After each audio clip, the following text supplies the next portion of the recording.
Ya. Bien, entonces los detectores de radiación van a poder captar la radiación ionizante o directa o indirectamente. Sabemos que la radiación, dentro de las características que hemos visto, que tiene semivida, que tiene energías, que tiene, puede ser emisor gamma beta, alfa, etcétera, pero no se puede detectar por los sentidos. O sea, podemos estar con un paciente al lado y no detectaríamos la radiación, como también una fuente o un derrame no lo detectaríamos. Para eso necesitamos utilizar unos instrumentos que sí tengan la capacidad de detectar la radiación. Entonces, esos instrumentos van a ser activados, van a tener una respuesta, un comportamiento físico ante este tipo de energía, ¿no? Entonces, ¿qué nos interesan? La energía o cualquier otra propiedad que pueda ayudar a evaluar sus efectos, y se han desarrollado muchos tipos de detectores de radiación. Cada clase de detector es sensible a cierto tipo de radiación y a cierto intervalo de energía. Entonces, no hay un detector que tenga capacidad para medir todas las radiaciones, como tampoco tiene la capacidad de medir en todos los rangos, digamos, de unidades, y vamos a necesitar algunos detectores para un tipo de radiación, para cuantificarlo. Entonces, el más común que vamos a utilizar es el Geiger-Müller. Entonces, para eso vamos a ver cómo es el principio de funcionamiento. El diseño de los detectores está basado en el conocimiento de la interacción de la radiación con la materia. Las radiaciones depositan energía en los materiales principalmente a través de la ionización y excitación de sus átomos. Además, puede haber emisión de luz, cambio de temperatura o efectos químicos, todo lo cual puede ser un indicador de la presencia de la radiación. Entonces, estos tipos de cambios nos van a dar señales de que hay radiación. Ese tipo de cambios no lo podemos detectar por los sentidos, por lo tanto no tenemos capacidad de percibir. Ahora, si hay mucha radiación, por ejemplo, cuando ha habido una sobreexposición, ahí sí puede manifestarse el cuerpo, de alguna manera el cuerpo, como por ejemplo dolores de cabeza o por ejemplo, en la sangre, ¿no? Que baje la hemoglobina de la sangre, pero eso se ha dado en casos de sobreexposición. Y eso de la sangre tampoco no es tan fácil detectar. En el seguimiento de tomar muestras, ahí se darían cuenta de ese efecto, pero así a simple vista no es tan fácil. Los detectores de gas. Entonces ahora vamos a ir a un detector de gas que es, digamos, el básico que utilizamos en todos los campos, en radioterapia, rayos X y medicina nuclear, que son los detectores Geiger-Müller, ¿no? Que son detectores de gas. Como su nombre lo indica, estos detectores constan de un gas encerrado en un recipiente de paredes tan delgadas como sea posible para no interferir con la radiación que llega.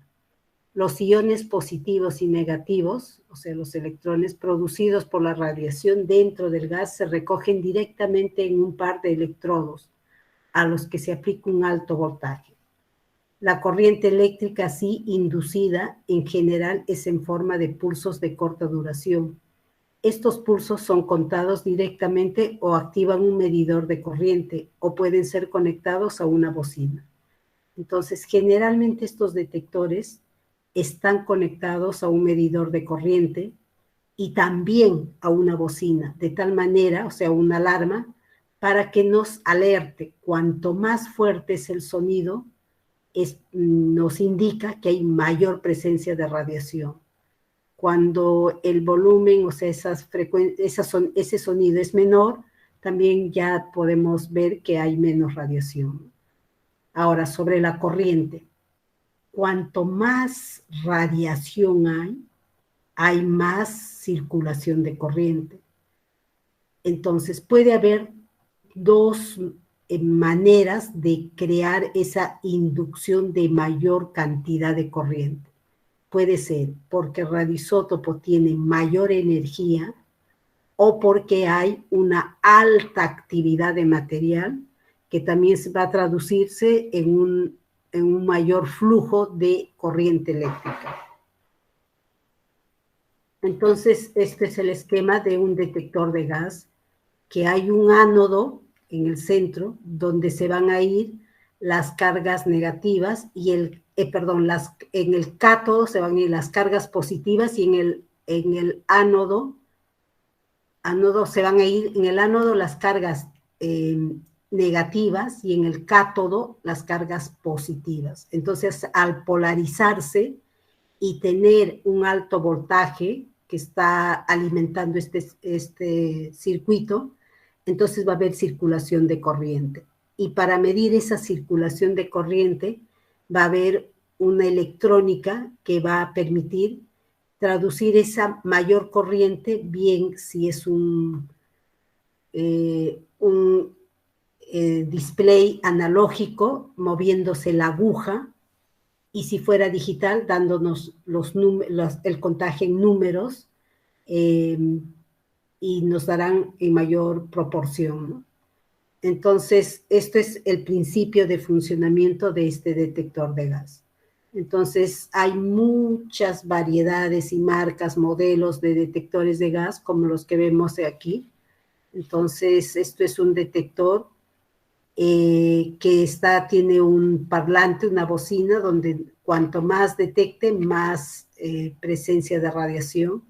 Estos detectores en algún caso son portátiles y el detector lo tiene en el mismo equipo, y a veces se puede conectar otra sonda de tal manera que podemos alargar, o sea, permitir que esté a mayor distancia la fuente al detector, pero el detector, la sonda lo acercamos donde está la fuente de radiación, ¿no?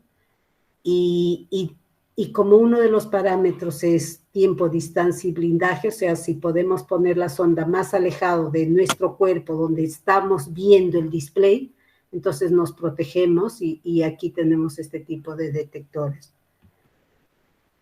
Bien, entonces, ¿cómo trabajan estos detectores de gas? Hay varias regiones de trabajo, o sea, dentro de la curva tienen varios sectores de trabajo. En la región 1 el voltaje es tan bajo que la velocidad que adquieren los iones y electrones es pequeña, dando lugar a una alta probabilidad de que se recombinen por el peligro de perder información. Esta región normalmente no se usa. Ahora lo vamos a ver en la siguiente diapositiva, cómo es ese gráfico. En la región de voltaje 2, el número de iones colectados no cambia si se aumenta el voltaje. Se recogen en los electrodos esencialmente todos los iones primarios, es decir, no hay ni recombinación ni ionización secundaria. Por esta razón, el tamaño del pulso depende de la ionización primaria y, por lo tanto, de la energía depositada por cada radiación. Se llama región de cámara de ionización y se usa para medir la energía de la radiación, además de indicar su presencia. En general, la corriente generada en estas cámaras es tan pequeña que se requiere de un circuito electrónico amplificador muy sensible para medirlo. La región 3, llamada proporcional, la carga colectada aumenta al incrementarse el voltaje. Esto se debe a que los iones iniciales primarios se aceleran dentro del campo eléctrico, pudiendo a su vez crear nuevos pares de iones. Si uno sube el voltaje, la producción cada vez es mayor. la ionización secundaria da lugar a un efecto de multiplicación. Los pulsos producidos son mayores que en la región anterior, pero se conserva la dependencia de la energía de las radiaciones. Aumentando aún más el voltaje, se puede llegar a la región 4, llamada de proporcionalidad limitada, que por su inestabilidad es poco útil en la práctica. Si sigue aumentándose el voltaje, se llega a la región 5, donde trabajan los Geiger-Müller. En esta región, la ionización secundaria y la multiplicación son tan intensas que se logran una verdadera avalancha de cargas en cada pulso. Los pulsos son grandes por la gran cantidad de iones colectados, pero se pierde la dependencia en la ionización primaria, porque aquí ha habido ya la secundaria, ha habido una verdadera avalancha de cargas en cada pulso, ¿no? En esa zona, la cuarta zona de trabajo. Entonces, si incrementamos aún más el voltaje, se obtiene una descarga continua, que es la región sexta, no útil para contar. Finalmente, el aparato asociado desempeña un papel importante, por ejemplo, el circuito electrónico y el indicador de corriente en los detectores gaseosos son muy importantes porque van a medir la cantidad de radiación y también la energía, pero realmente ellos no pueden discriminar este tipo de detectores, qué tipo de radiación es, si es tecnesio, yodo, no pueden discriminar en qué rango de energía se está trabajando. No pueden discriminar qué tipo de radioisótopo, no pueden ver el pico de energía, pero sí va a haber mayor cuentas o mayor desplazamiento de la aguja, si fuera análogo, por esos factores, ¿no? De energía y de actividad.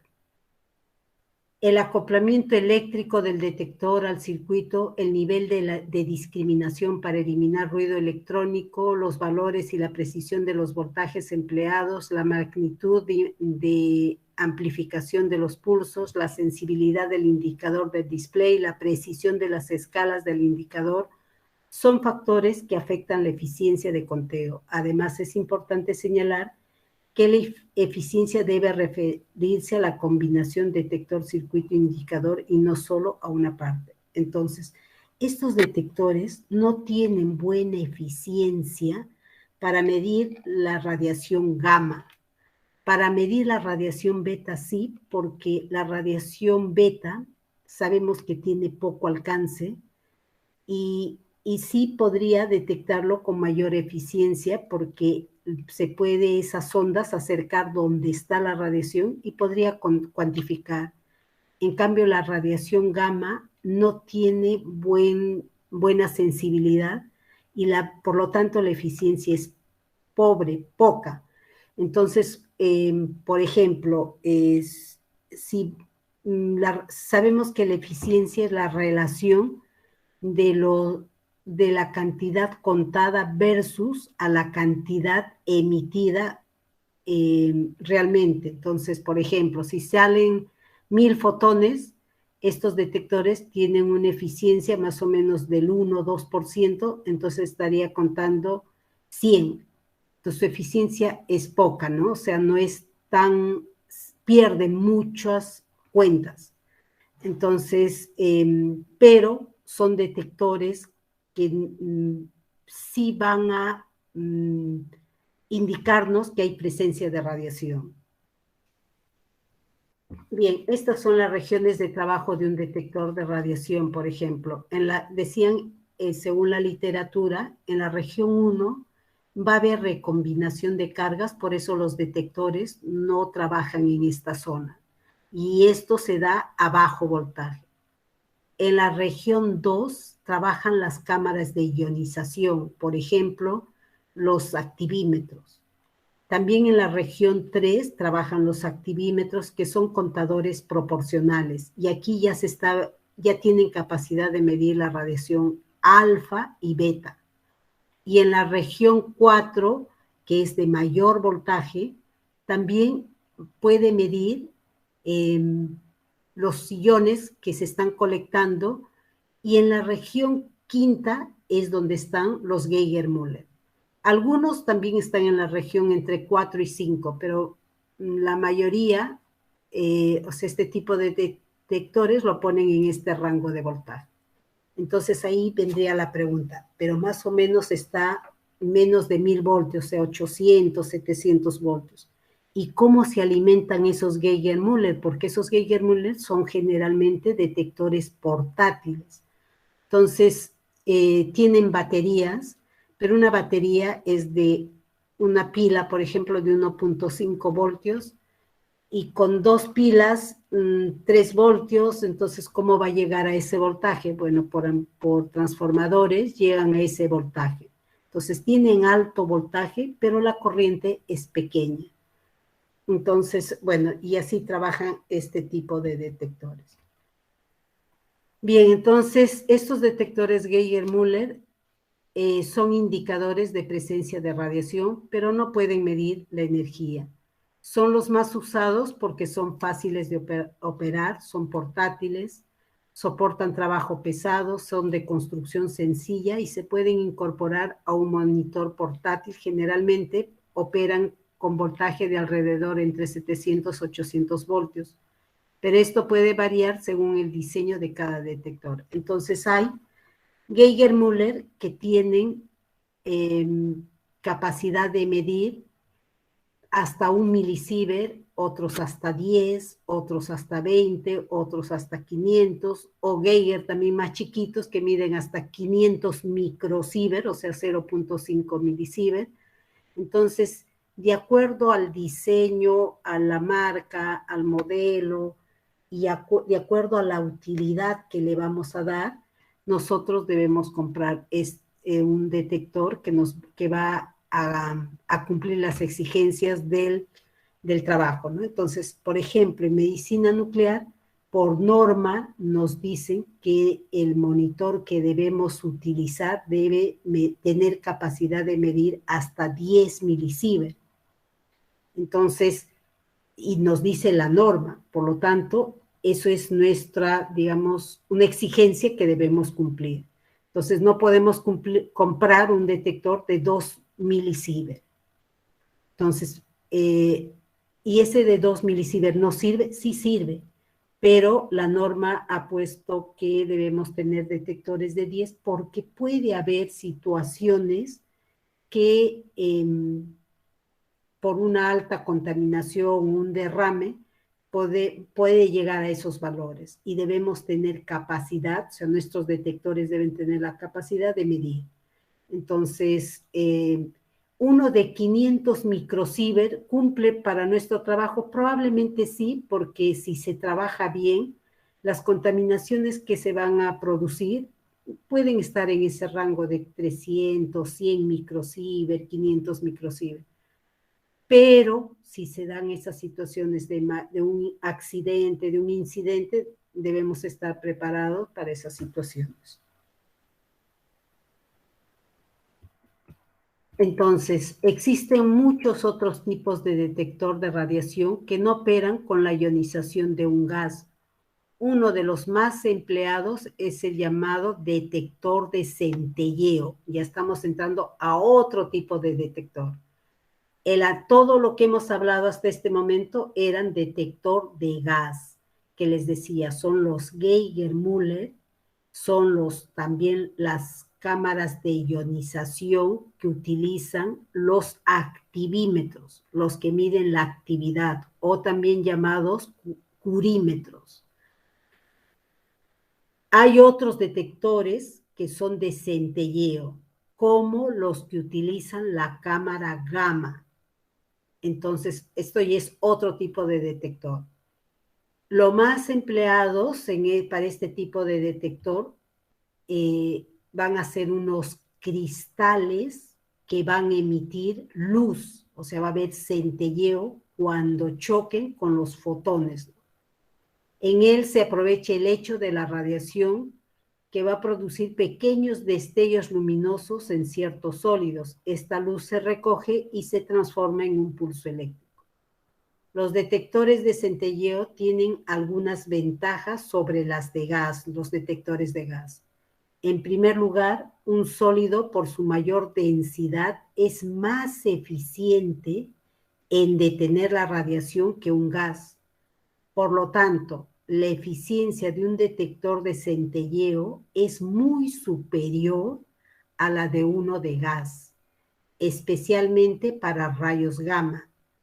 En segundo lugar, el proceso de luminiscencia, o sea, la absorción de radiación, y la posterior emisión de luz es muy rápido, disminuyendo el tiempo muerto. Bien, hemos visto, comparando este tipo de detector de centelleo, que es más eficiente para la radiación gamma, tanto que va a eficiente significa, si hay 1000 fotones, voy a poder contar 800 o 900, mientras que el otro de 1000 quizás puede contar 10.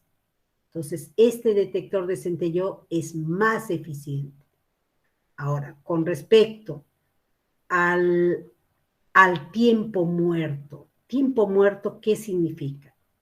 El tiempo muerto es que capacidad de respuesta rápida, es decir, el Geiger-Müller se excita, cuenta, pero para desexcitarse va a pasar unos segundos, un tiempito para volver a contar. Entonces, entre eso que se desexcita y nuevamente cuenta, su respuesta no es tan rápida. En otras palabras, si yo tengo una radiación, un derrame, pongo el Geiger, de hecho, que si está activado el audio, el sonido, va a ser mayor el sonido si hay mucha radiación. Y entre las cuentas, va a subir, por ejemplo, está 500, 600, 700, 800, pero tú no sabes rápidamente si hay 1000 o 1500 o 2000, o sea, va subiendo gradualmente, mientras que en un detector de centelleo no cuenta así gradualmente, sino colocas la fuente y de frente te dice 30 kilocuentas. Entonces, su respuesta es más rápida. Pero todos los detectores, en este caso estamos hablando dos tipos de detector ahorita, uno tiene mayor eficiencia, su tiempo muerto es menor, o sea, rápido responde, y el otro tiene esas dos desventajas de que el tiempo muerto es mayor, el detector de gas, y también de que no es tan eficiente para la radiación gamma, pero que es muy importante por una característica, por ejemplo, que es portátil. Entonces, donde sucede, yo puedo llevar el detector. En cambio, los detectores de centelleo normalmente no son portátiles. La cámara gamma yo no puedo llevarlo a cualquier lugar. Pero ya han creado también detectores de centelleo en forma portátil. Bueno, comparando en costos, es mucho más caro. Bien.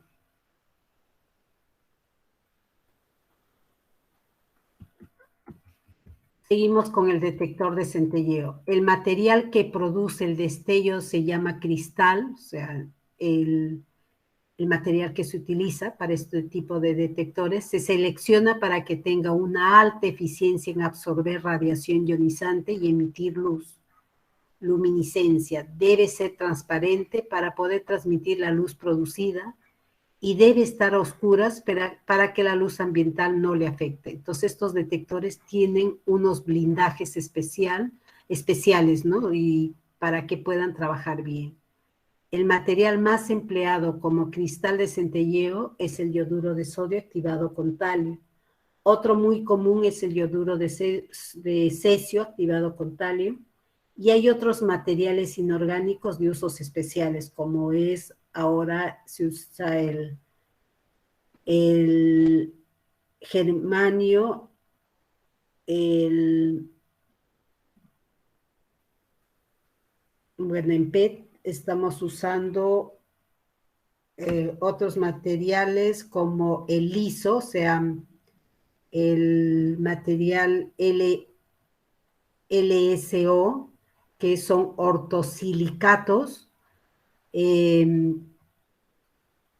y que son más eficientes, que no se han utilizado hasta el momento en detectores portátiles, pero para los PET sí, se están utilizando, ¿no? Para ese tipo de equipos. Con objeto de transformar la pequeña cantidad de luz producida por un cristal de centelleo en una señal eléctrica que se puede manejar con más comodidad, se pone en contacto con un dispositivo llamado fotomultiplicador. Entonces, también en este fotomultiplicador va a haber una, digamos, una amplificación, y al final, después de pasar todas esas etapas, ya se va a tener el pulso para ser más manejable porque va a tener más amplitud. Entonces, de ahí la electrónica para que se pueda contar. Estos detectores de centelleo, que generalmente lo han diseñado en un fotomultiplicador, es un recipiente de vidrio sellado y al alto vacío. La cara que está en contacto con el cristal de centelleo va cubierta en su interior por un material que emite electrones al recibir luz fotocátodo y opera como una celda fotoeléctrica. Estos electrones son acelerados y multiplicados en campos eléctricos secuenciales entre electrodos llamados dínodos, lográndose multiplicaciones de 1.000.000 de veces. En el último de ellos, la señal eléctrica es suficientemente grande para poder ser manejada con amplificadores y analizadores de pulsos convencionales. Bien, y esto es un fototubo. Entonces llega la radiación y lo primero que va a encontrar es el cristal. En el cristal se va a dar la emisión de luz.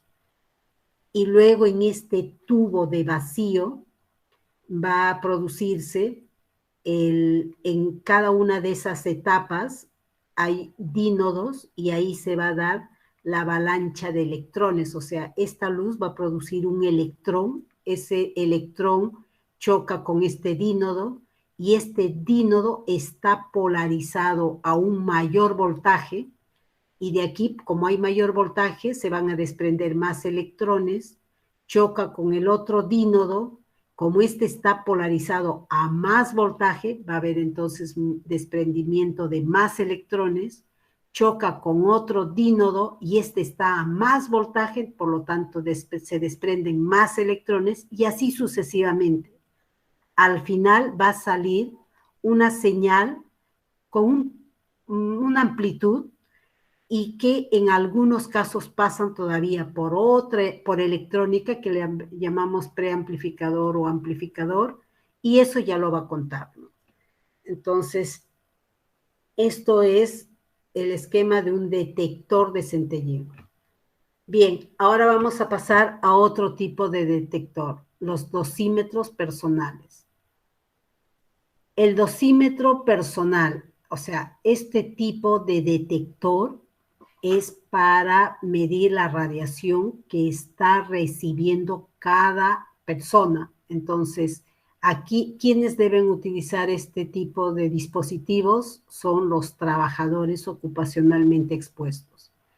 Y es exclusivo para una persona, entonces debe venir con nombres, apellidos, ¿no? Para que no vaya prestarse el dosímetro o si no viene, o sea, no es transferible este dosímetro, es solo para la persona que debe usarlo durante las horas de trabajo, en el lugar de trabajo. Me lo puedo llevar, es mi dosímetro, me lo puedo llevar a otro sitio donde también me expongo con radiación. No, ese dosímetro solo es para el lugar donde el responsable del departamento, si trabajo en medicina nuclear, me debe entregar un dosímetro para ese trabajo que voy a efectuar. Pero si yo voy a otro lugar, a otro servicio, no puedo sacar ese dosímetro para usarlo en el otro lugar. En el otro lugar debo tener un dosímetro también personal que solo se debe usar en ese otro lugar. Y como oficial de protección radiológica y físico médico que nos interese evaluar la dosis que el trabajador puede estar recibiendo, debemos saber de todos los lugares donde trabaja ese personal para saber cómo está yendo su historial dosimétrico. Entonces, de tal manera que debemos estar preocupados de que todo el personal, lo que hablábamos hace 2 clases, me parece, protección radiológica, no debe llegar a los límites, nos preocupamos de que todo esté por debajo, tan bajo como sea posible, la exposición de cada trabajador, pero también debemos estar informados cómo es la dosimetría de otro lugar. Entonces, para tomar medidas, ¿no? O sea, porque al final también la dosimetría es acumulativa. Y si usara de la misma empresa, por ejemplo, yo trabajo en un sitio 1, es la misma empresa que suministra ese dosímetro, si trabajo en la empresa 2, también van a comprarme otro dosímetro para esa empresa y yo voy a usar un dosímetro 2. Al final del mes van a sumar las 2 lecturas. Va a llegar la lectura en forma, digamos, de cada lugar cuánto me he expuesto, porque en cada lugar estoy usando un dosímetro. En forma particular llegará para el lugar donde he usado un dosímetro, el dosímetro 1, y en el lugar que he usado el dosímetro 2 también va a llegar la lectura del dosímetro de ese lugar, cuánto he recibido, pero también hay unas columnas que dicen dosis acumulada, y ahí van a sumar. Entonces, nosotros nos preocupamos que en el año no reciba 20, pero si por ejemplo, en el lugar 1 y estaba a recibir 0.2 en febrero, 0.2 en marzo, 0.2, entonces en el año, ¿cuánto va a recibir? 2.4. Pero la sorpresa es, al final del año sale con 6. Entonces, de inmediato debo evaluar eso, que no es real, no es de nuestro servicio esa lectura. Del lugar 1 es 2.4. El adicional es de otro lugar. Entonces, eso también tenemos que controlar como oficiales de protección radiológica y como físicos médicos. Bien, entonces, estos dosímetros personales que son sensibles a la radiación, pero que por su tamaño y peso pueden ser portados individualmente con comodidad, debe utilizarse en un bolsillo que va a estar colocado al nivel del bolsillo izquierdo del guardapolvo. Entonces, hay varios tipos de dosímetros personales que pueden ser película o film, que eso ya está casi también desapareciendo. Hay otros tipos de dosímetros termoluminiscentes, el TLD. Hay otros que en Perú se está usando mucho, que es el OSL, que es en función, su principio de lectura es que es por luz, o sea,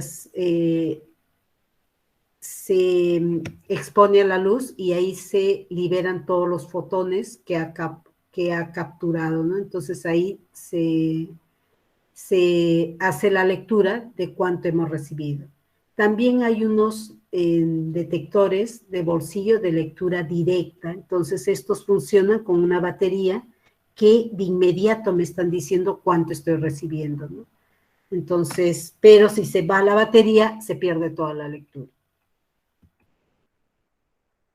Bien, les hablaba que estos de película ya están desapareciendo. Bueno, su principio es como los films.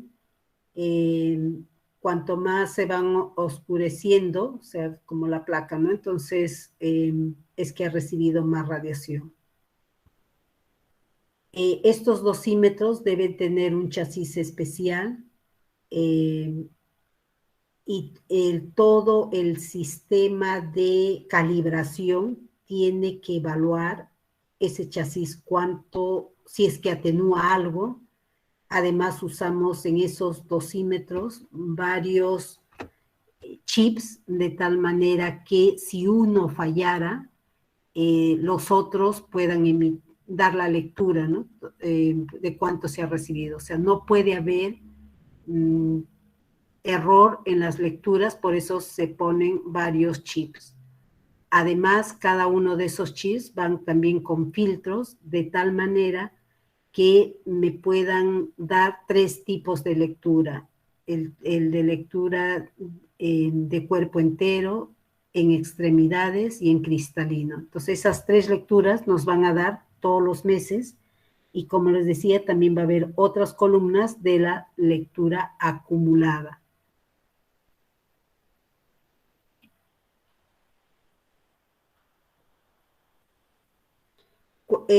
Los detectores que estamos usando en Perú, la lectura mínima es de 0.1 milisievert. Entonces, si fuera menor la lectura del mes, entonces no saldría M como mínimo. A partir de 0.1 para arriba, eso ya lo colocan en el registro. Bien, entonces esta es la manera correcta de usar el dosímetro al nivel del pecho, en la solapa o en el bolsillo del guardapolvo, en el bolsillo izquierdo.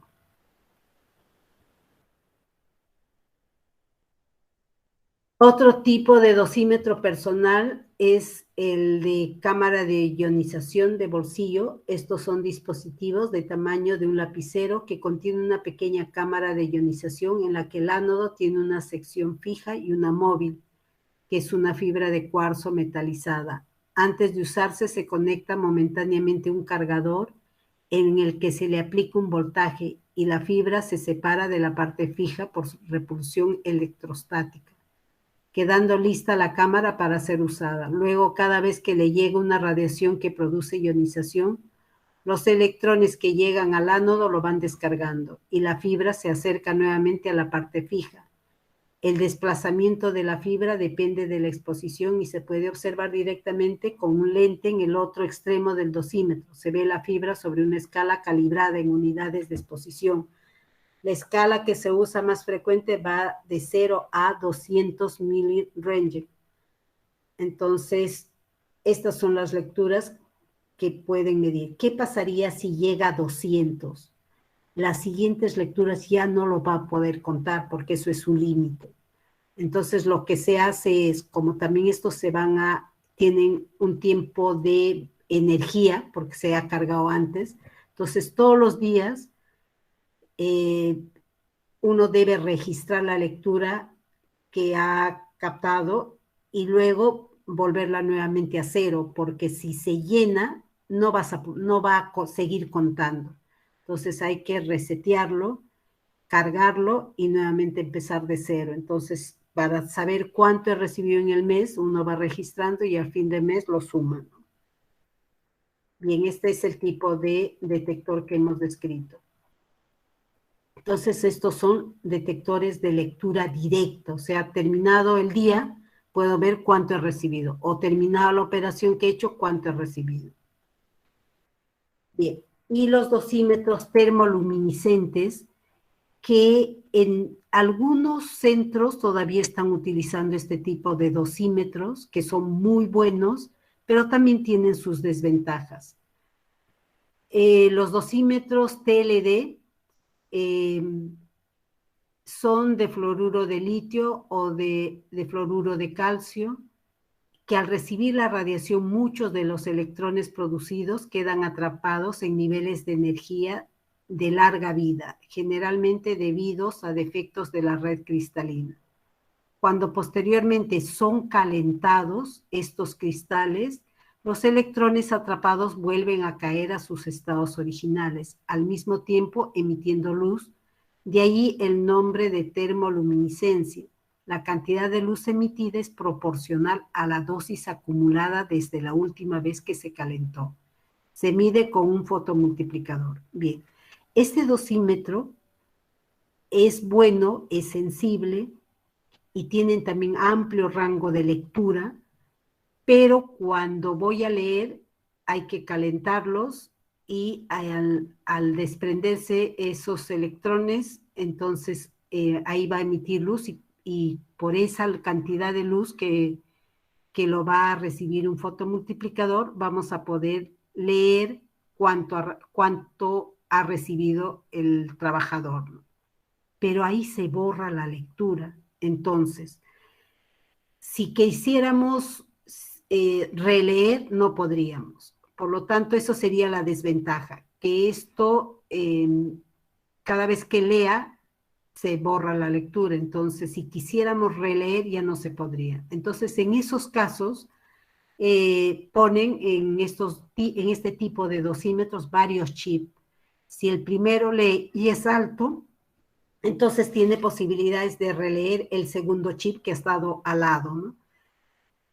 Pero, bueno, estos detectores, eh, digamos, para nosotros de medicina nuclear, que se da algunas situaciones que las lecturas pueden salir altas y al no poderse repetir las lecturas, entonces hemos visto otra tecnología que sí nos pueden replicar la lectura, como es la tecnología OSL. Estos dosímetros son resistentes y pueden ser usados varias veces. Son más precisos que los de placa fotográfica, pero se requiere de un equipo especial para efectuar las lecturas. Bien, así se colocan estos dosímetros, varios chips, pero cada uno de esos chips van con filtros de diferente tipo para tener esas lecturas que mencionaba en extremidades, en cristalino y en cuerpo entero. Y estos equipos que leen ese tipo de dosímetros son especiales y deben también estar enfriados porque se recalientan, deben tener un horno para elevarse la temperatura al calentar estos chips, que son unos hornos que llegan a 400 grados, 500 grados, y el enfriamiento que ahí tienen, como ven, un balón de helio, ¿no? Entonces, bueno, es, creo, bastante caro, por eso no se tiene en cada servicio para poder tener esa facilidad de realizar nuestras propias lecturas. Bien, esto es sobre los detectores en forma general. No sé si tienen alguna pregunta para pasar a otra.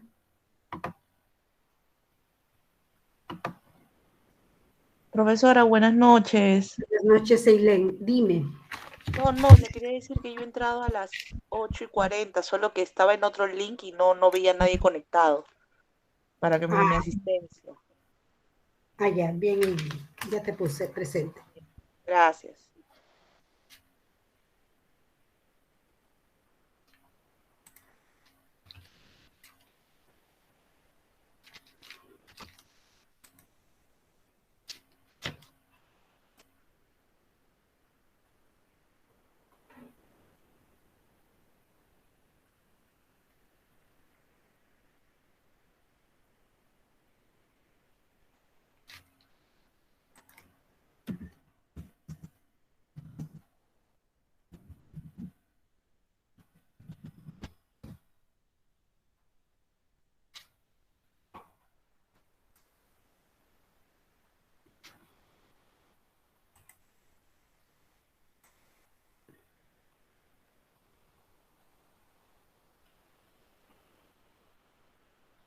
Ana López dice, no se ha unido. Ya. Bien, ahora vamos a ver el uso de estos monitores de radiación. Se ve, ¿no? Sí. Gracias. Sí se ve, sí se ve.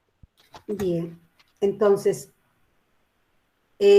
como hemos dicho nuevamente, la radiación no se percibe por los sentidos. Por lo tanto, debemos usar de equipos, ¿no?, que detecten la radiación. Esos detectores son transductores de energía que transforman la energía de la radiación ionizante en otro tipo de energía que podemos cuantificar. Por ejemplo, los pulsos eléctricos, las emisiones de luz y cambios de propiedades en los materiales, tales como el color, etc. Entonces, la radiación que no se ve, no se oye, no se huele, bueno, no podemos detectarlo, vamos a necesitar esos equipos que se va a manifestar que hay radiación, ¿no? Entonces, ese monitor de radiación, aquí tenemos varios modelos. Por ejemplo, el de la derecha es un monitor que tiene una sonda tipo pancake, decimos, porque también puede medir contaminación. Entonces, estos detectores pueden medir tasa de exposición y contaminación. Dentro de este detector, dentro de esta sonda está el gas. Ese gas que hemos hablado está dentro, que está dentro de esas paredes, está el gas. Entonces, esta sonda es el que va a permitir que cuando llega la radiación ionizante, ese gas se va a movilizar, entonces ahí va a haber esas cargas que hacia el cátodo se van a ir los electrones, la carga positiva y la carga negativa, ¿no? O sea, hacia el cátodo los positivos y hacia el ánodo negativo. Cuanto más ionización, más va a haber más desplazamiento de cargas y más corriente, ¿no? Entonces, esta agujita, este es un análogo, un equipo análogo, si hay una aguja, se va a ir hacia la derecha. Entonces, cuanto más hacia la derecha está, o sea, decimos está cabeceando la aguja, debemos cambiar la escala, porque si no se puede dañar este detector. Entonces, cambiamos la escala, subimos la escala para poder detectar. Estos equipos tienen su límite. Eso que les decía, si pueden medir hasta 1 milisievert, 10 milisievert, 20 milisievert, me dice en esta escala, ¿no? ¿Cuál es su límite? Entonces, tiene varias escalas, pero el límite máximo puede ser 20 milisievert. Eso es la capacidad de este detector. Bien, aquí hay otro detector que es tipo también una sonda. Aquí está, hay gas, un detector Geiger-Müller. Pero también hay otro tipo de detector, tipo P de fototubo. Entonces eso es un cristal, pero este detector es de gas.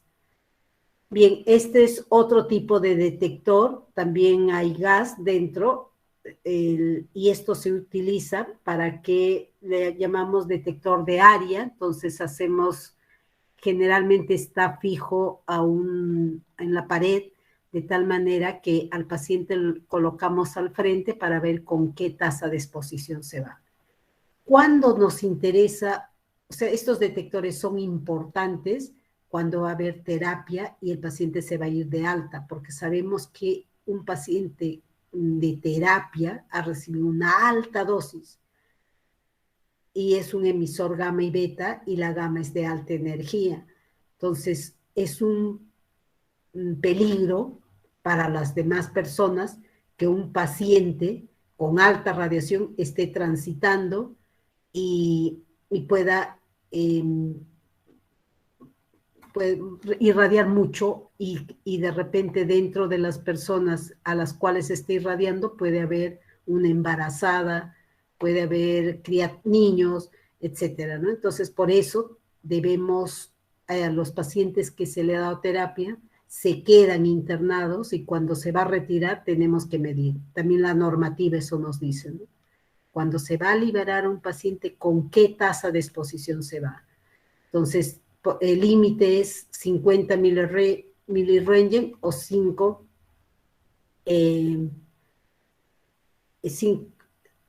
sería 5 milirentgen o 50 microsievert. Entonces, nosotros, eso es nuestro límite. Si está en 50 microsievert, no se va a ir el paciente, ¿no? Debe estar por debajo. Bien, entonces, este es otro tipo de detector, que aquí hay un display que va a salir en números, y aquí se activan las alarmas. Si lo seteamos 20 microsievert, que no se active la alarma. Más de 20 se activa, entonces ya te va indicando, ¿no? Se prende la luz y te dice que va a ser mayor a 20 microsievert. Bien, entonces estos monitores de radiación, esto es otro que aquí también hay gas, estos detectores, aquí se activan las alarmas, si pasa un umbral que hemos seteado también, si puede 10 microsievert, por ejemplo, aquí me da las lecturas, el display.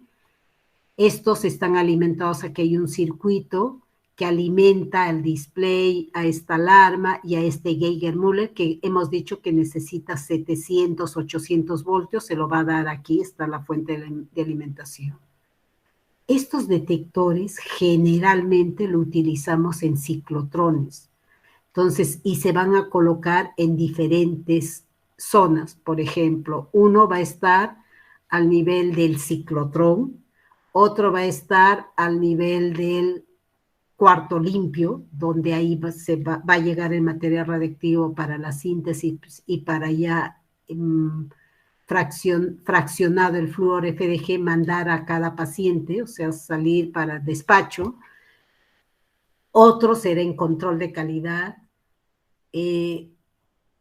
Otro puede estar en la chimenea, porque puede haber emisión de gases. De hecho, en ciclotrón, cuando se produce ahí emisión de gases, entonces se necesita también tener este tipo de detector.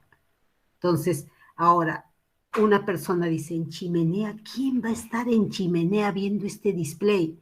Entonces, en ese caso, este detector, la sonda, está en la chimenea, pero el display no está en la chimenea, o sea, arriba, donde lo más alto, no va a estar el display. El display se coloca en un lugar donde va a estar el OPR o físico medio, quien haga esa labor de vigilar, ¿no? Entonces ahí va a estar cerca donde pueda visualizar. Además, este tipo de detectores van conectados a una computadora y en la computadora se está registrando todas las lecturas. Bien, entonces estos detectores son para medir, realizar vigilancia radiológica. ¿Qué significa eso? Medir y tener todos los registros, ¿no? Y principalmente en qué horas, en la hora de producción, o sea, cuando se ha bombardeado el blanco, cuando se ha fraccionado, cuando ya salió el material radiactivo, cuando en despacho ya está saliendo, cuando ha realizado las personas control de calidad, porque aquí están haciendo control de calidad a una muestra que tiene una actividad más o menos de 40 milicuries, etc. O sea, en esos momentos de trabajo con material radiactivo, esas horas son donde nos interesa chequear todos estos valores, ¿no? Bien, y estos monitores de contaminación que les decía, estos monitores tienen posibilidades de medir contaminación y tasa de exposición. Entonces, para contaminación, lo que vamos a ver es superficies de trabajo que se han podido contaminar. Y si se han contaminado, entonces, ¿para qué vemos si está contaminado? Para que las personas tengan cuidado y no se contaminen las manos, no sé, el codo, la ropa, etcétera. Y como somos personas que no estamos atornillados a un lugar, sino nos desplazamos por varios lugares, entonces no arrastrar la contaminación a otras zonas. Además, como la radiación es acumulativa, si me he irradiado, de inmediato detecto y me quito esa ropa, si así la ropa, si así las manos, me lavo las manos muchas veces, etcétera. O sea, para actuar de inmediato y liberarnos de esa contaminación si ha sido en nuestro cuerpo o en alguna superficie donde vamos a permanecer. Las unidades es en becquerelio por centímetro cuadrado. Esto de contaminación, o sea, las medidas de contaminación. Hay otros detectores que también, miren, esto es para pies, para manos. Entonces se ubica a nivel del suelo para medirnos los pies, esto más arriba para medirnos las manos. Y esto es el display, o sea, donde me está diciendo cuánto, si es que tengo alguna lectura en los pies, o sea, me he contaminado, o en las manos. Entonces uno puede decir, ¿en los pies cómo me puedo contaminar? Porque ha caído algo en el suelo, no me he dado cuenta, al pisar me he contaminado los pies. Entonces aquí nos chequeamos. Bien, entonces, los detectores Geiger-Müller pueden medir en miliröntgen por hora o microsievert por hora. Entonces, esto es tasa de exposición. Y para medir contaminación va a ser en cuentas por minuto o cuentas por segundo. Y eso lo vamos a traducir, esa contaminación, a becquerelios por centímetro cuadrado, como decía aquí. ¿Y cómo lo vamos a convertir? De dos maneras.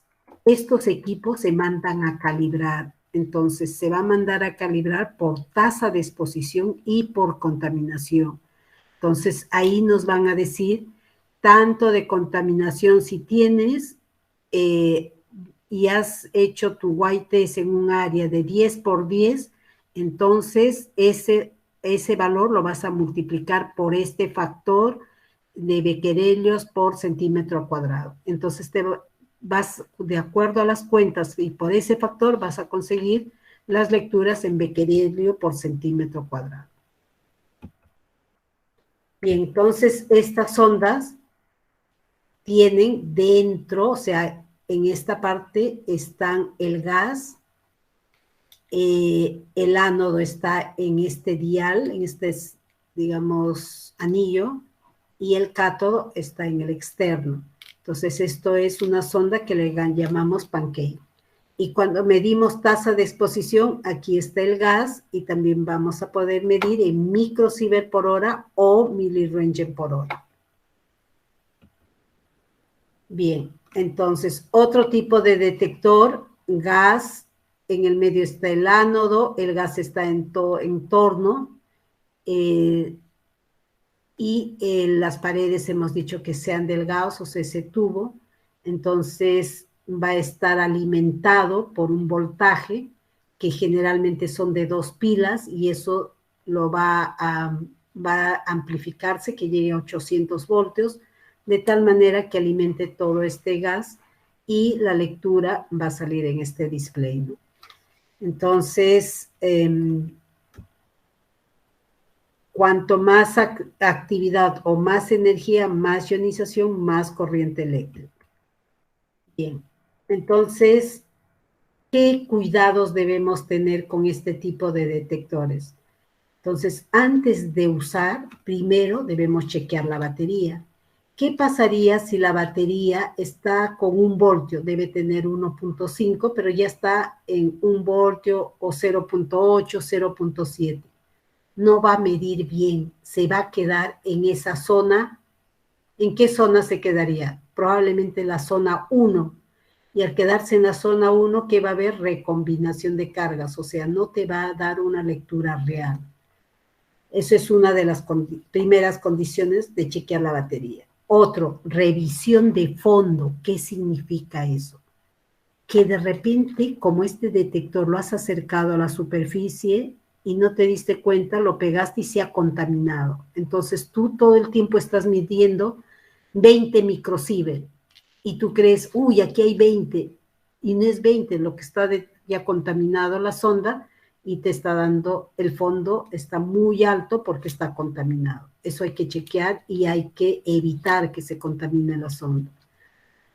Bueno, y luego verificar que la respuesta del medidor está bien. Entonces, eso que les decía, que cabecea la aguja, eso hay que evitar. Entonces, hay que poner en la escala que corresponde. Entonces, tú te vas acercando en una zona sospechosa de radiación, no vas a ir con la mínima escala. Generalmente uno va con una alta escala. Por ejemplo, entro al cuarto caliente y ya pongo en escala de 10. Si no mide, ya voy bajando las escalas, 1. Pero si voy a una zona donde normalmente no va a haber radiación, por ejemplo, el SPECT en el equipo, no va a haber radiación, porque ahí entra el paciente, se adquiere, se ve el paciente y ya no hay radiación. Pero si el paciente de repente un poquito se orinó y dejó un poquito, entonces tú entras con la mínima, pero tú ves que va subiendo, subiendo, ya cambias de escala, ¿no? Entonces, para proteger el equipo y tener una lectura adecuada. Además, estos equipos, como hemos visto, no son muy, el tiempo muerto es lento en excitarse y desexcitarse. Es decir, si hubiera mucha radiación y estoy en una escala mínima o en una baja en 1, pero había más y se fue la aguja al extremo, si yo salgo, esa aguja no baja rápidamente, lento va bajando. Entonces hay necesidad de resetear este equipo porque esa desexcitación no se da rápidamente. Entonces, por eso hay que tener cuidado en usar bien las escalas para tener lecturas verdaderas, ¿no? Bien, entonces aquí un ejercicio. A ver, esto es para todos, ¿ah? Y los que me respondan, para la práctica 0.8 por cada, no menos, 1/8 de punto por cada respuesta. De repente así acumulan un punto y sobre la práctica. A ver, primero debo chequear el estado de la batería. Entonces, depende eso de cada equipo. En algunos te dice seleccione un botón que te diga batería. Y tú luego vas a la escala de batería, o sea, donde dice test de batería, y debe estar en ese rango. Si está fuera de ese rango, eh, por ejemplo, la aguja se va, pongo check batería, entonces, pero la aguja está por aquí, fuera del back test, entonces está baja la batería, debería cambiar batería, pero si está dentro de esa escala que me dice, o sea, esta porción donde dice back test, entonces está bien la batería. Eso es lo primero que debo hacer. Algunos equipos te dicen cómo chequear la batería. Entonces, todos los equipos tienen check batería. Bien, luego yo debo medir la escala. Y aquí la escala y también primero hemos dicho el fondo. Después de chequear la batería, ahora chequeo el fondo. Entonces, la escala mínima es donde yo mido el fondo. Y el fondo es alejar el Geiger de cualquier fuente radiactiva para medir el fondo. Entonces, gira el switch a la mínima escala, que es, por ejemplo, en este detector hemos colocado por 0.1. Entonces, realice las mediciones del fondo lejos de fuentes radiactivas. Entonces, va a registrar más o menos en ese rango, 1K, pero por 0.1 sería 100 cuentas por minuto. Y si mido en la tasa de exposición, o sea, en el medio, entonces está midiendo 0.3. Entonces, de 0.3 milirentgen por 0.1 sería 0.03 milirentgen por hora. ¿Está bien? Ya, entonces el fondo más o menos en ese rango se va a dar.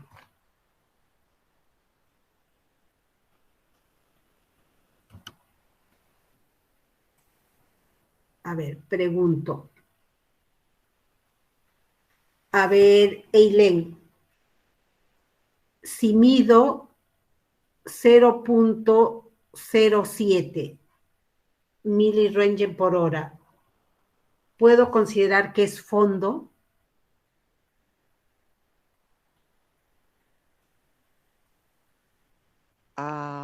Profesora, creo que no. No, de repente me estoy equivocando, pero creo que no se podía considerar fondo. ¿Por qué crees? ¿Por qué crees?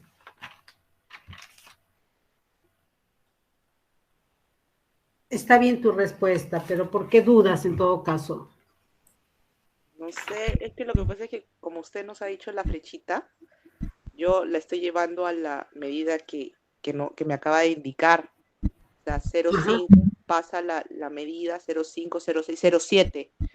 Quedaría ahí entre el 0,5 y el 1.0, ¿verdad?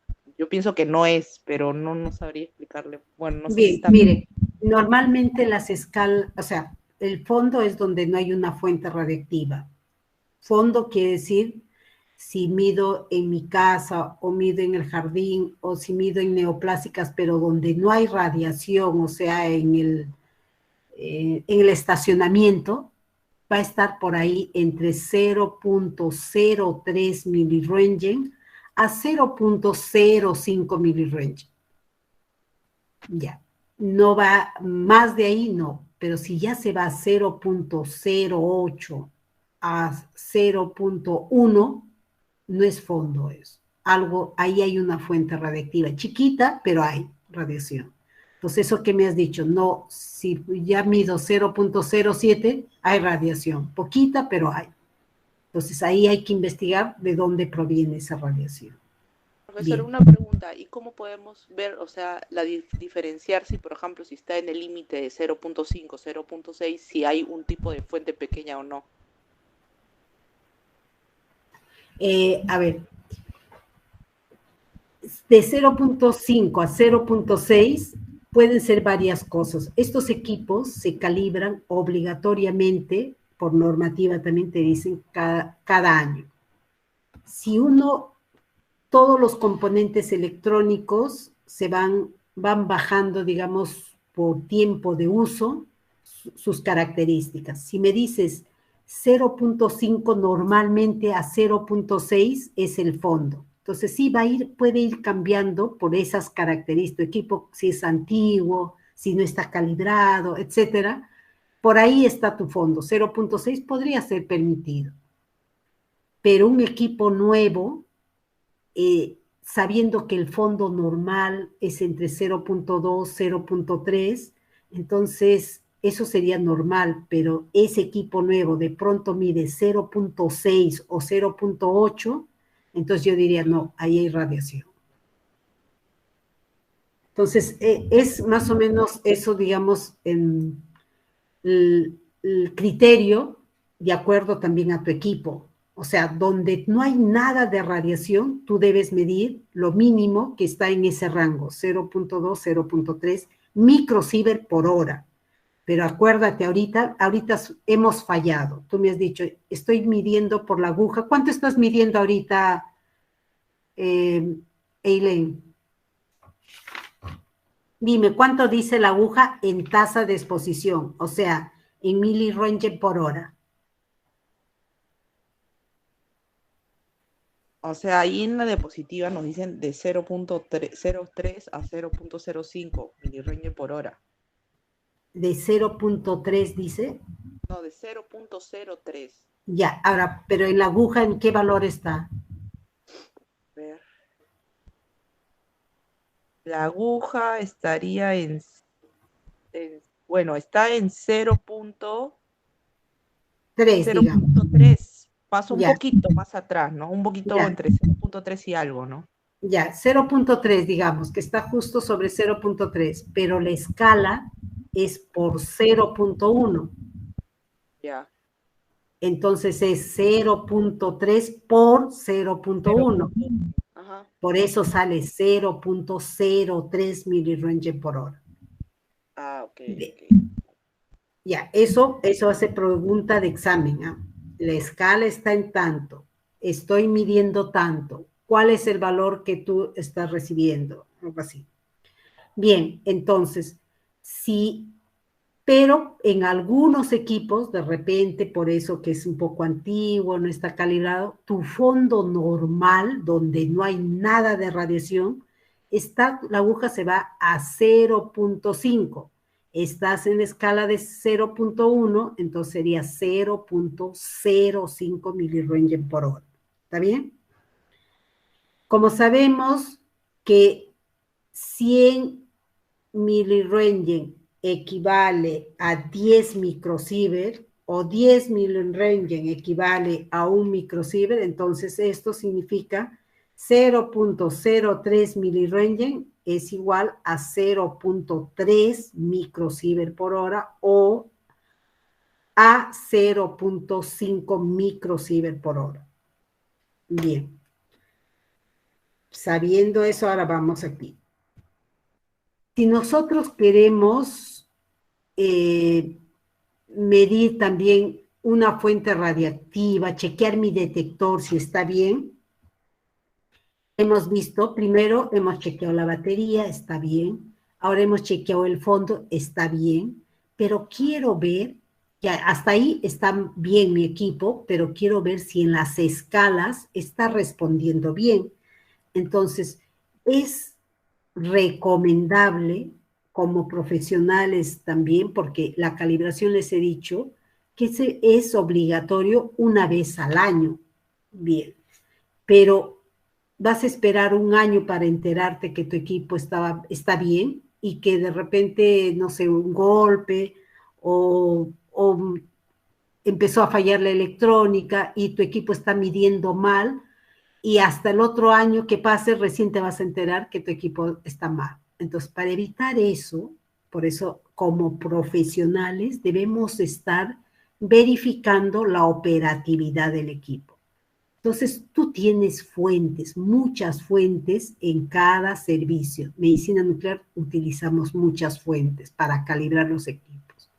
Entonces, tenemos fuentes, por ejemplo, esta es una de cesio, puede ser de 1 microcurie o de 10 microcuries, y tú lo colocas al frente del detector a una distancia y vas viendo cómo van cambiando las lecturas, variando las escalas.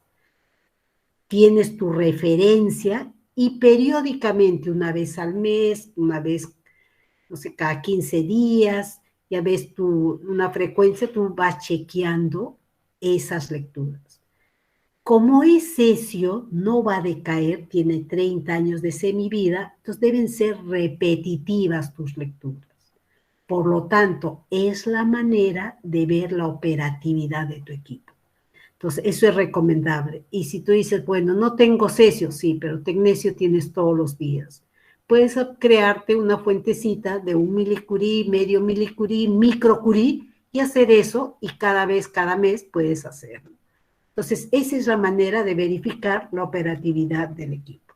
Bien, entonces, la medición de tasa de exposición hemos dicho que se va a dar en miliröntgen por hora o microsievert por hora. ¿Qué consideraciones debemos tener? Medir el fondo, medir la tasa de exposición, se tendrá que realizar desde la escala alta e ir bajando a la escala menor. ¿Por qué? Para proteger el equipo. Hay zonas que hay radiación, debo ir con la mayor escala. Y luego voy bajando, si no mide nada, voy bajando. Al revés, donde hay zonas que no debe haber radiación, puedo entrar con una escala de 1 o 0.1, porque normalmente no debe haber radiación.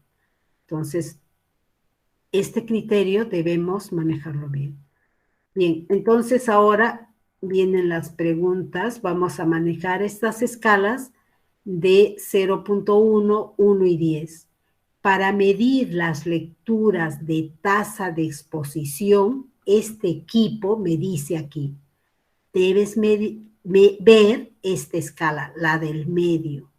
Abajo, ¿por qué no debo ver? Porque te dice, solo esta escala se usa cuando vas a usar la escala de 100. O sea, si mi detector, este dial, coloco en posición por 100, ahí sí debo ver esta escala inferior. Si pongo en este rango de escalas, debo ver la escala de abajo. Y cuando uso por 1000, te dice, ahí ninguna de estas dos, vas a usar ahí una sonda que está dentro del equipo. También eso, cada equipo tiene manuales y te van especificando cómo debes hacer tus lecturas. Entonces, también a todo lo que hemos dicho, recomendaciones para usar bien el equipo, yo diría, la primerita, cuando viene ya tu equipo, deberías leer bien el manual para saberlo usar bien. Entonces aquí estamos dando por este equipo que es el que más, digamos, hay en el mercado peruano, los Ludlum, entonces un poco para saber usar y probablemente se van a encontrar en los servicios de medicina nuclear con este tipo de equipo. Bien, entonces, sabiendo eso, vamos a medir, entonces, por 100, cuando coloco el dial en 100, voy a ver la escala inferior. Bien, ahora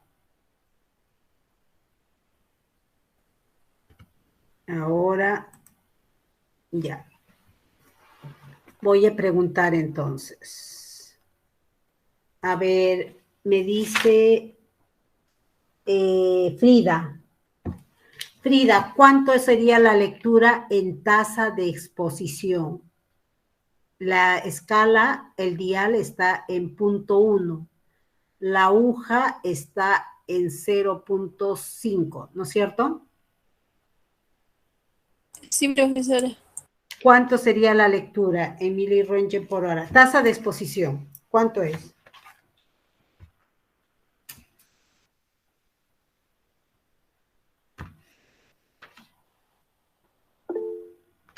Eh, 0.05 se multiplica por Por 10, punto 1. por punto ¿Por 1. cuántas veces? Ajá, ¿y cuánto sería? Entonces 0.05 ¿Qué cosa? ¿En qué unidades? miliranger por hora. Miliröntgen por hora, ya. Bien, Frida. Ya tienes un octavo de punto. Bien. Entonces sería 0.05 miliröntgen por hora. A ver, ahora le preguntamos a Lila. Sí, profesora. A ver, ¿cuánto sería? Está en escala de 1.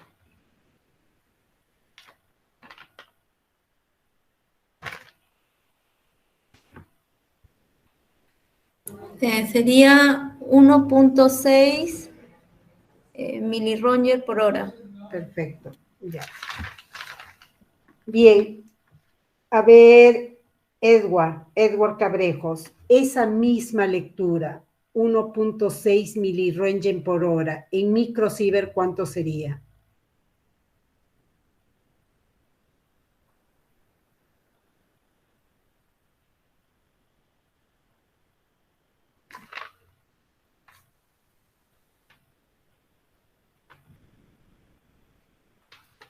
Edward, no está, ¿no? Ya se fue Edward. A ver, Manuel, ¿cuánto sería en microsieverts? Me acaba de decir Lila de que la lectura es 1.6 miliröntgen por hora. A ver, yo les dije, un miliröntgen equivale a 10 microsieverts. El límite para dar de alta a un paciente es 5 miliröntgen por hora. Entonces, en microsieverts sería 50 microsieverts por hora. Ahora estamos midiendo 1.6 miliröntgen por hora. ¿A cuántos microsieverts equivale?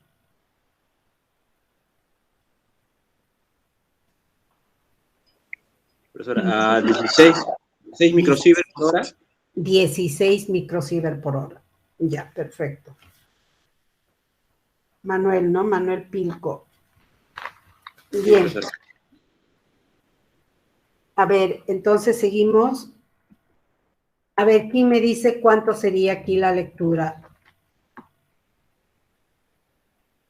Solange.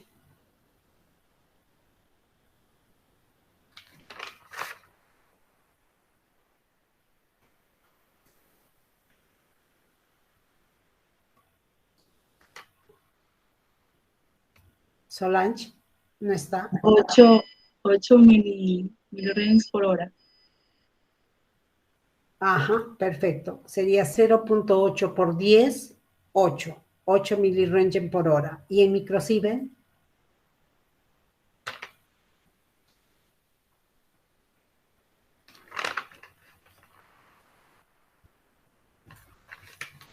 $80, ¿no es cierto? Sí. Bien, bien. Ahora vamos a ver por 100, ¿no? A ver, ¿quién me dice? Mariluz Quispe. ¿Cuánto sería? 7. 7. 70 miliröntgen por hora. No, ni, miren bien, por 100. 0.8. 0.8 por...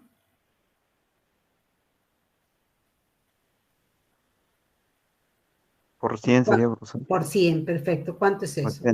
80 miliröntgen por hora. Ajá, 80 miliröntgen por hora. En microsievert, 800 sería. 800 microsieverts.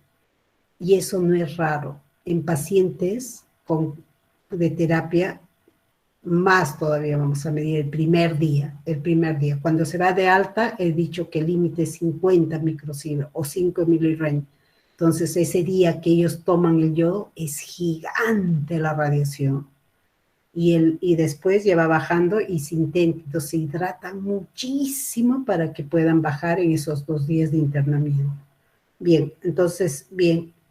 ¿A quién pregunté ahorita? A Mariluz, ¿no? La 11. Ya, bien, Mariluz. ¿Y alguien respondió, un varón? ¿Quién fue? José de la Cruz, profesora. De la Cruz. De la Cruz Marín. Bien. Bien, entonces, esto sería el valor, ¿no? Y a ver, aquí, uy, ya me fui. ¿Cuánto sería ahí? A ver, cualquiera. En microsievert. O pregunto, a ver, Ronald, Tamariz. Profesora, una pregunta, muy aparte de Dime. las mediciones que está haciendo y me parece muy interesante, ¿no? De estar multiplicando por la escala. La pregunta era si en todas las mediciones se va a considerar, en todas las mediciones se va a considerar la incertidumbre, porque sabemos que todo instrumento de medida tiene una sensibilidad, ¿no? Y un error. En todo caso, ese error más o menos se considera en las mediciones o se le ignora. Esa es mi pregunta, porque las mediciones ya, o sea, no está muy complicado, solamente es multiplicar por la escala y ver, ¿no? Sí. Y hacer la conversión. La Exacto. pregunta era esa ahí. No sé Bien, si podría... muy bien. Muy bien. Es verdad, Ronald, la incertidumbre son todos los factores que se deben considerar para ese más menos adicionar o restar, ¿no es cierto? Si vamos a hacer un trabajo de investigación, o sea, por decir, vamos a medir los pacientes con qué tasa de exposición se van y vamos a hacer una publicación, un trabajo de investigación de medidas, etcétera, ahí debemos considerar. Pero cuando son medidas de vigilancia, generalmente no lo utilizamos ese factor. ¿Por qué? Porque ese factor de incertidumbre generalmente no es tan alto, o sea, sino el equipo, porque también tienen un rango de tolerancia en las calibraciones. Si está más o menos de 20%, ya el equipo hay que cambiar probablemente, ya no está funcionando bien. Entonces, considerando esos factores, generalmente nos vamos a la lectura de inmediato, porque todo esto es radiación y lo que intentamos es medir rápido. Entonces, pero si deseamos hacer ya un trabajo de investigación, sí debemos considerar. Bien. Bien, entonces, no sé si te he contestado. En verdad es... Muchas gracias, sí, más claro ya. Bien, gracias, Rona. Bien, entonces, estas lecturas son fáciles, pero no debemos digamos, dejar de tener un dominio total porque es nuestra herramienta de trabajo todos los días, turno mañana, tarde, es lo que nos va a ayudar y la OTAN es lo que va a pedir siempre vigilancia radiológica, registros, muéstrame tu registro, etcétera. Todo esto tenemos que entregar. Entonces debemos tener registros de todo lo que el monitoreo que se hace en tasa de cuentas, o sea, en contaminación y en tasa de exposición. Bien, entonces, ahora vamos a ver, hemos medido tasa de exposición, pero ahora vamos a hablar de contaminación, que las lecturas van a estar en cuentas por minuto y les decía, va a haber un factor de calibración para convertirlo en becquerelio por centímetro cuadrado. Pero para medir contaminación, esa sonda lo vamos a acercar mucho a la superficie donde sospechamos de que hay contaminación. Y esa distancia puede estar en ese rango. Lo más cerca puede ser 3 centímetros, pero no 0. ¿Por qué? Porque vamos a contaminar el detector, ¿no? Entonces, y cuando hay pequeña contaminación, es una pregunta de examen. Si hay poquita contaminación, vas a medir despacito o rápido. Entonces, el tiempo de medición no debe ser menor a 5 segundos porque es pequeña, entonces hasta que vaya contando 1, 2, 3, etcétera, espera 5 segundos. Pero si tú ves que es alta la contaminación, tu display ya está en el extremo, debes cambiar las escalas. Entonces, probablemente ahí, también al tú ver que hay mucha radiación, también tienes que protegerte. Pones la mayor escala y mides, ¿no?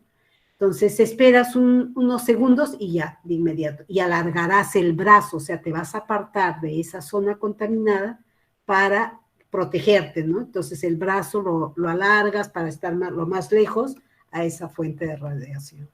Entonces, vamos a medir solamente una vez, porque en verdad no es que sea nada complicado, solo hay que tener dominio de nuestro instrumento, porque cada lugar tiene un tipo de instrumento. Bien, entonces se miden las contaminaciones en este detector en la escala superior porque vamos a medir cuentas por minuto. Y las escalas se van a dar en 0.1, 1 hasta 100%. Bien, entonces, sabiendo eso, vamos a medir entonces una contaminación y una nomás me va a responder alguien. Ya, por ejemplo, esa. ¿Cuánto mide Ronald?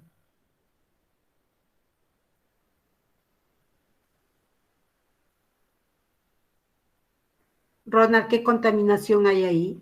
Mira el dial y mira el display.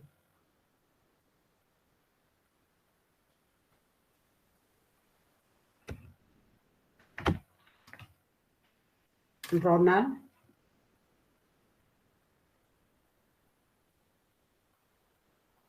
Profesora Demil.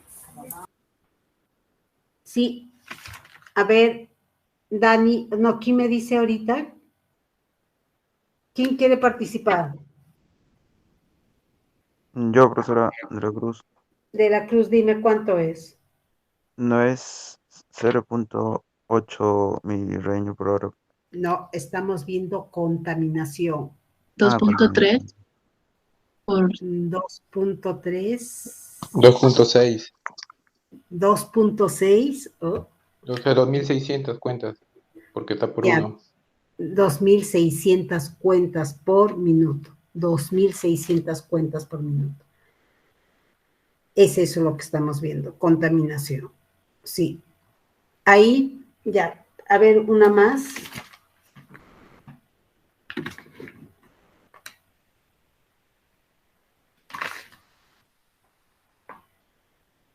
A ver, pregunto a Percy Salazar Matos. Percy, ¿cuánto es?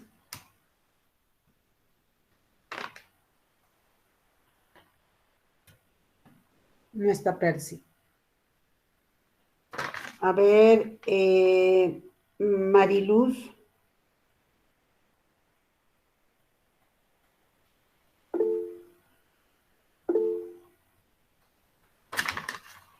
Mariluz, ¿cuánto es?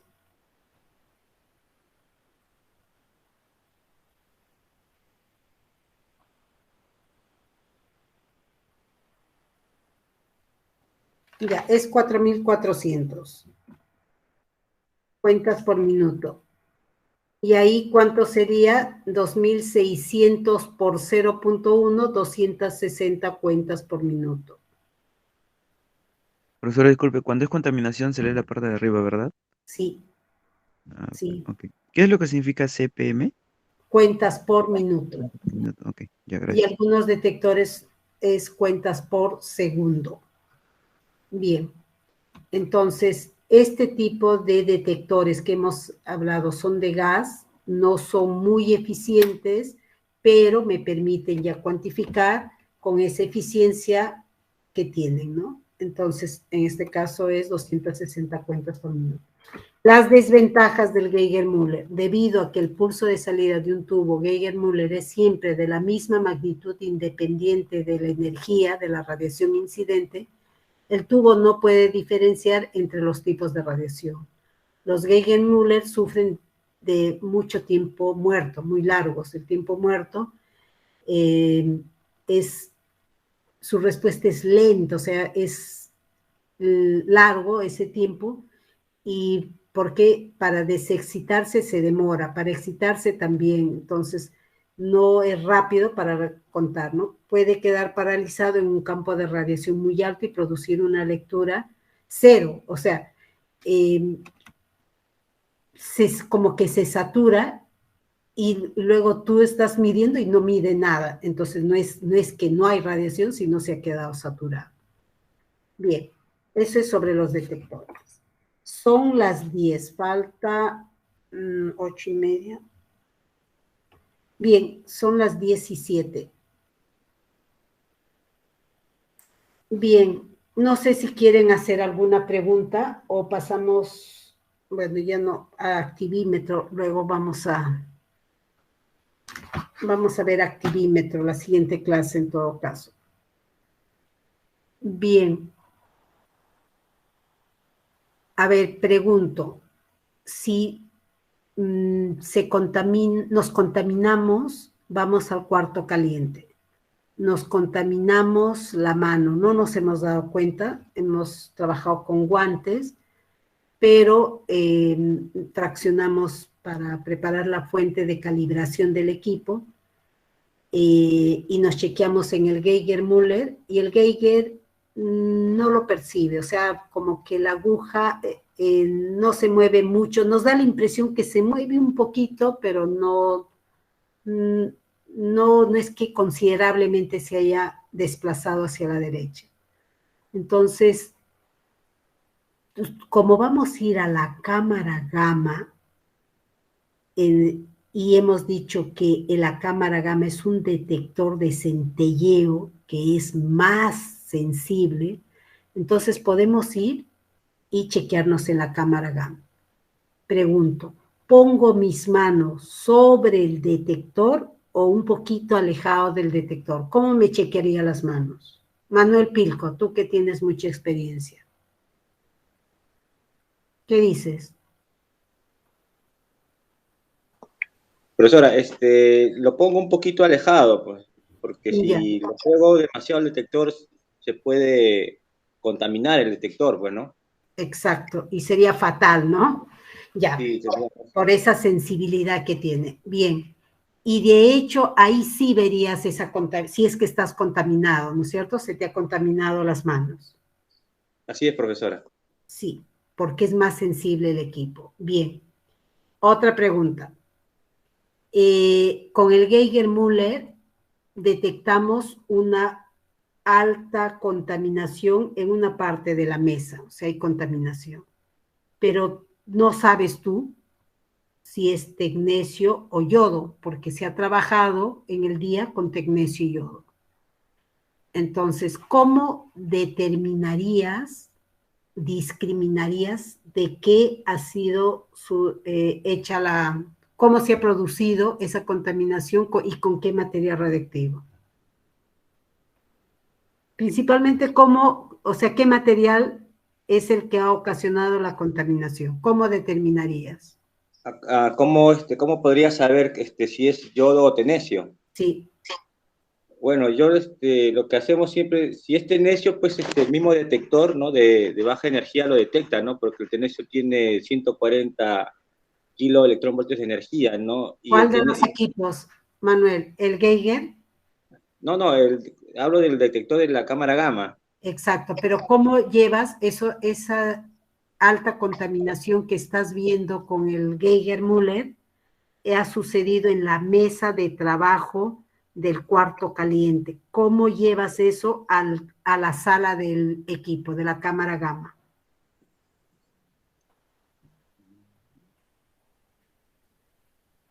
Podría ser con un pequeño algodón, ¿no? O sea, hacer white test, ¿no? O sea, un barrido con un algodón, haces un frotis y llevas hacia la cámara gamma. Bien. Ajá. No puedes hacer eso, Manuel. Vamos a suponer que, no sé, no has tenido tiempo, has detectado con el Geiger mucha radiación. Perfecto. Y tú dices, y bueno, tú sigues trabajando, tienes cuidado de no estar cerca de esa zona y sigues operando, atendiendo al paciente. Y mañana tú mides y hay aproximadamente la misma tasa de exposición. ¿Qué determinas por eso, por ese dato? ¿Que es tecnecio o yodo? Es yodo. ¿Por qué? Porque la vida media del yodo es 8 días, ¿no? Entonces, del tecnecio son 6 horas. El tecnecio decae más rápido. Claro, bien. Muy bien. Esos son, digamos, la manera de evaluar una contaminación y el mejor equipo, o sea, más ventaja sería utilizar la cámara gamma para analizar espectro de energía y para también cuantificar pequeñas contaminaciones porque es más sensible. Bien, entonces, todo esto nos va a dar criterio, nos va a ayudar a tener mucha manejo de los equipos que debemos utilizar, el momento que debemos utilizar, el cuidado que debemos tener. Por ejemplo, si contaminamos la cámara gamma, sería el perjuicio sería muy grande, porque podríamos crear los falsos positivos, o sea, es paciente, ¿no? Entonces hay que tener cuidado de no contaminar el equipo donde se detecta imágenes clínicas. Ahora, tampoco el Geiger-Müller debemos contaminar, debemos cuidar, pero si sucediera, no pasa nada al final, ¿no? O sea, vamos a suponer, a ver, Edward, vamos a suponer que contamino el Geiger-Müller y me doy cuenta, veo el fondo y está en 20 microsievert. Y voy a medir una contaminación y dice 80 microsievert. ¿Cuánto realmente tiene de contaminación? Edward. Bueno, Edward Sí, ha dejado la máquina. sería 40 microsievert. No. 60, ¿no? Porque 80 menos 20, 60. 20 de que ya está contaminado porque me he dado cuenta al medir el fondo, 20. 80 menos 20, 60 microsievert. Bien, eso sería la manera de manejar, porque debemos utilizarlo, pero quitándole ese fondo que ya está contaminado. ¿No es cierto, Edward? Cierto. Ya. Miren, ese criterio va a ser nuestra realidad de todos los días.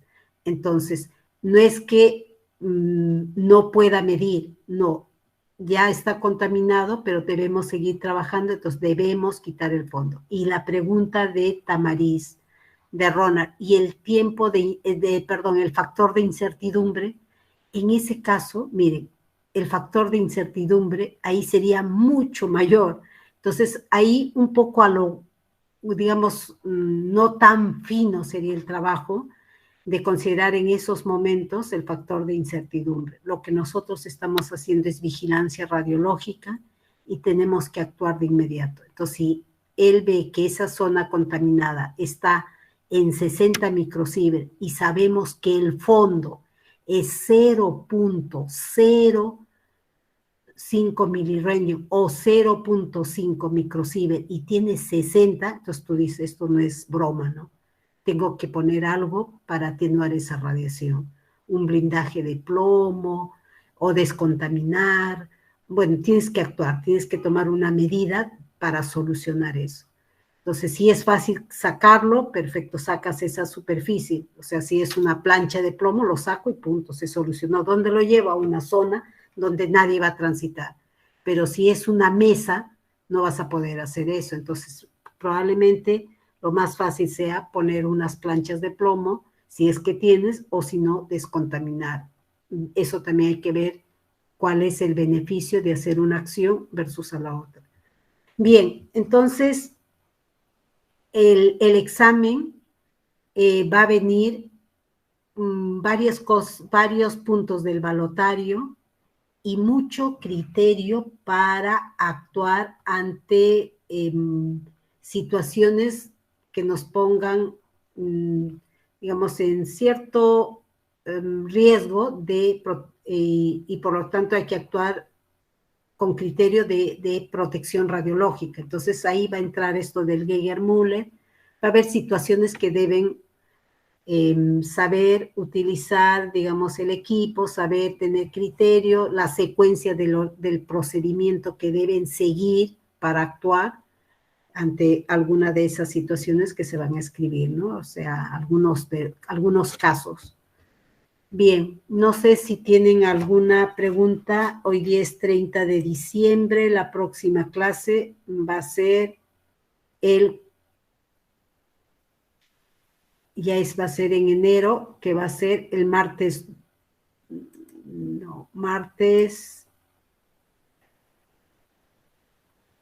4.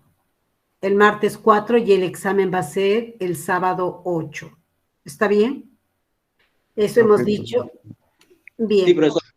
Profesora, Sí, más bien, profesora. nos iba a dar como un pequeño balotario. Ya les di. Ah, ok. José Luis, Ya. lo mandé al Classroom. Ah, ya, yo, profesora, ya reviso, gracias. Ya, bien. También va a venir algunas cosas de los neutrones, protones, etcétera. Bueno, todo lo que se ha hecho, algo de eso va a venir. Problemas. Bien, yo quiero cerrar agradeciéndoles, bueno, su presencia por este cambio de horario que les he pedido y gracias por aceptar. Disculpe, Ilén, o alguno más que le haya cambiado sus planes. En verdad, intento no molestar con estos cambios, pero ha sido porque no podía el martes y para no atrasarnos pedí, gracias Ronald también por tu colaboración y a todos, y también me es grato decirles que les deseo feliz año y no nos conocemos todavía personalmente, algún día ya nos veremos, esperemos el próximo año que haya oportunidad, ojalá que se pueda dar alguna visita, voy a intentar. Y bueno, aparte de desearles un feliz año, que el próximo sea mejor, también para sus familias y profesionalmente también, ojalá que haya muchas oportunidades para ustedes. Medicina nuclear está creciendo, lento digamos, pero está creciendo. Ojalá que todos tengan oportunidad de insertarse en este campo de medicina nuclear como de radiología, que ahora es, ya les dije que los equipos están viniendo híbridos y hay que prepararnos en ambos campos. Y bueno, y también cuidarnos, ¿no? Por esta situación que todavía no ha pasado, ¿no? Esto de la pandemia. Así es que tomen todas las previsiones, los cuidados, están aumentando los casos y no hay que ceder.